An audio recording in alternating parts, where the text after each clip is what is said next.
The Mahoning Valley Daily Podcast.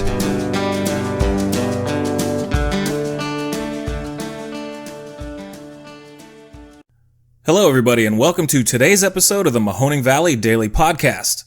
I am Ron Cabuno. Thank you very much for tuning in. To all of our new guests, let me please ask that you go on Facebook, like us, or go on iTunes or anywhere else and subscribe and comment, do all that good stuff. And also, tell your friends, because word of mouth is the best way to share your new favorite podcast. And now that we got that little bit of housekeeping out of the way, welcome to the show. It is December 9th. For any of you guys who are fans of the MLO Bros and their shows, I'm going to be on there doing a long-form interview tonight, talking about who knows what, mostly podcasting stuff, I hope. All I know is that it'll be a good time. But I know you guys aren't here for self-promotion. You read the title of this show, hopefully. And so we're going to talk about things that are overrated and underrated. And we'll get to those White House donuts in a second. But first, let me talk about the Fox tree on fire. Someone set the big 50-foot Christmas tree in front of the Fox News headquarters ablaze early yesterday morning. Absolutely not cool. But what is also not cool is that Fox then tried to turn it into another war on Christmas story where you're pitting good old-fashioned Christians against what they perceive to be as the threat of who knows what.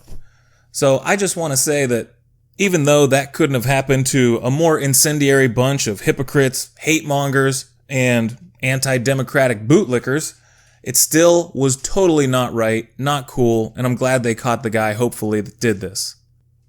We're going to find out during this episode whether or not a nice, even flow to a show is overrated or underrated, because I'm going to go back and forth on a lot of things, so strap in.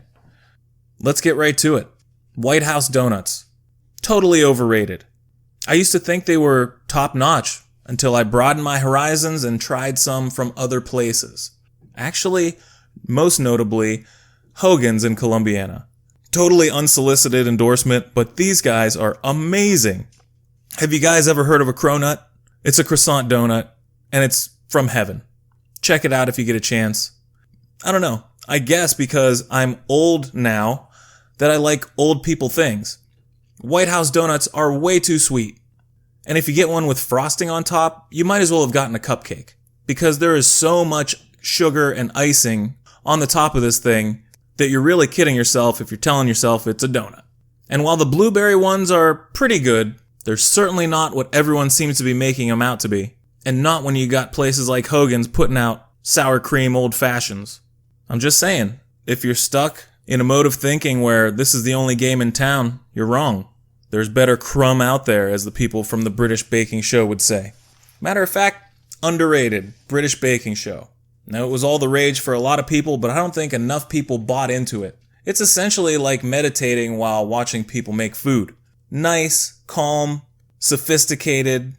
You get to watch people, experts at their craft, and there's just something about the British accent. It puts you at ease. Furthermore, if you did like that show, may I also recommend Gardener's World. It's just what it sounds like. It's gardening tips from a British person, and it makes it all the better. It's the reality TV equivalent of a Zen trance. So check that one out if you get a chance. Let's see, what's something else that's overrated? Oh, yes. Wearing suits with sneakers. Again, something that I thought was a good idea when I was younger, but now I realize is just absolutely stupid. You literally look like you went somewhere and forgot your dress shoes at home. I don't care how cool the shoes you're wearing are. I originally thought this was the greatest thing ever when I watched The Fresh Prince do it, I think in middle school. But that was a long time ago. And I think the only reason I liked it is because it seemed like you were just bucking convention. And just like comic books and video games, it seems as though there's an entire generation who has not let this go, even though they've aged substantially since then. And I'll put my matzah out on the line on this one and say that most of the quote-unquote cool sneakers nowadays are totally overrated too.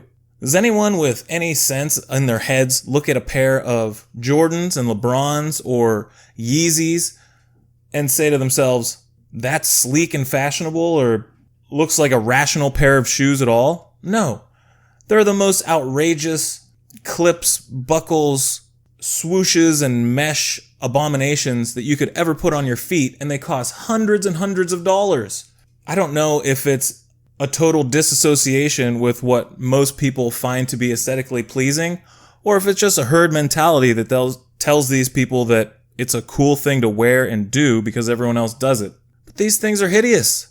As a dad of a 2.5-year-old, nothing beats a good pair of old New Balances. Nice subtle colors and tones. Not too much going on except for, a letter on the side. But I digress. On a more serious note, something that is totally underrated in today's politics is putting your vote where your mouth is. Not sure if you're following this, but as we reported a couple weeks ago, the Ohio legislature has put together new maps that are totally gerrymandered. They know it, but they still voted it through anyways.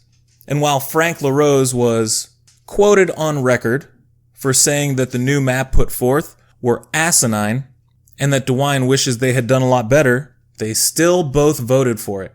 So that's why it's being brought before the Ohio Supreme Court currently, where hopefully they will right the ship and make the supposed independent commission go back and draw maps that more accurately resemble the voting patterns of the state.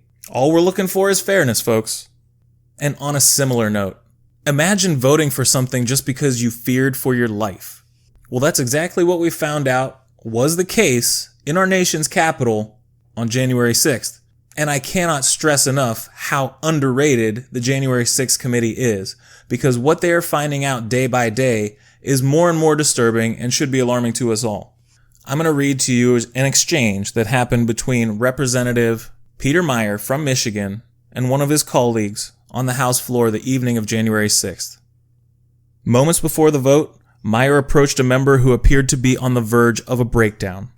He asked his new colleague if he was okay. The member responded that he was not, that no matter his beliefs in the legitimacy of the election, he could no longer vote to certify the results because he feared for his family's safety. He says, "Remember, this wasn't a hypothetical. You were casting that vote after seeing with your own 2 eyes what some of these people are capable of," Meijer says. "If they're willing to come after you inside the U.S. Capitol, what will they do when you're at home with your kids?" It can't be put more succinctly than that. Our elected representatives are voting out of fear because people with guns and angry mobs are breathing down their necks, quite literally. It's truly a scary time to vote your conscience in our nation's highest offices. And let's end on a happy note. But following the theme, another thing that is totally underrated is doing something with all the photos on your phone. It might seem like making one of those mixed tile walls or Shutterfly books is something that only your wife needs to be doing, but aren't you the one that probably takes half the pictures in the household? Don't you want to be able to reflect back on the regular to all those cool moments that were captured with this amazing technology? I told my uncle after we stayed at his place in Chicago a couple weeks ago for my great aunt's memorial that I was completely in awe of his one sitting room upstairs. Because instead of having family albums tucked away in closets, they were all sitting out on shelves as if it was a library of the family's history. And I said, that's exactly what I want in my house. And yet, I still have a lot of those fantastic memories stuck in digital form. They need to be analog, they need to be out, they need to be handled, and they need to be shared with one another. So, I vowed to change that, and I'm currently working on quite a few book projects as we speak. Well, that's going to do it for today's show. My apologies to White House Donuts. I mean you no harm. I'm sure there's plenty of children out there that still love your product. But just remember, there are grown-up donuts out there, and they've got your name on them. We'll see you tomorrow for another episode of the Mahoning Valley Daily Podcast.